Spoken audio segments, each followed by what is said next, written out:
Сите здравствени потреби на повредените од Кучани ќе бидат натовари поддржани од државата на долги стази, најави денеска директорот на Фондот за здравство Сашо Клековски. Централна установа за грижа на повредените е болницата во Кучани, каде се обезбедува медицински персонал за да може најголем дел од здравствените услуги да ги добиваат во самата болница. Здравствените власти се во консултација со експерти од Белгија за понатамошниот третман на повредените и доколку е потребно дел од нив ќе го продолжат лекувањето во странство. Овој процес кој тече се адаптира и ќе трае. Каже веќе предвидовме да најголем дел од третманот се одвива во Скопје, сега тој е пренесен во Кочани, значи се адаптира, а за трењето само ќе спомнам дека например компресивната облека која сега ја користат 58 лица за други делови на телото, 8 врати лица, за врати лица се 8 лица, значи вкупно 66 лица, ќе трае, бидејќи се уште имаме 10 повредени лица кои се во болници.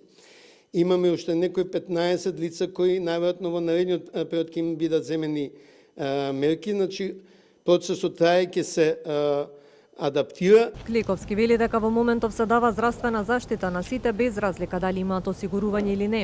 Во однос на партиципацијата и боледувањата пак првиот човек на фондот вели дека се превземаат чекори и во тој дел. Во однос на партиципацијата, министр за здравство презема обврска да предложи измена на програмата за млади, да ова основа се додаде како основа за ослободување од партиципација која е најбрзен начин за законско уредување на ова прашање. Во однос на боледувањата, сите што имаат потреба ќе бидат покриени. Во моментот имаме однос на повредените 2 боледувања кои се спорни, долгорочни повредувања, долгорочни боледувања не на сметка на работодавачот и работиме на нивно разрешување.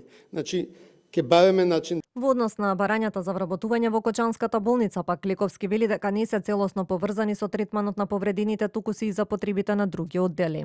Информираше дека 5 од повредените се уште се на лекување во странство, а 5 во Скопје. Една пациентка е во покритична состојба.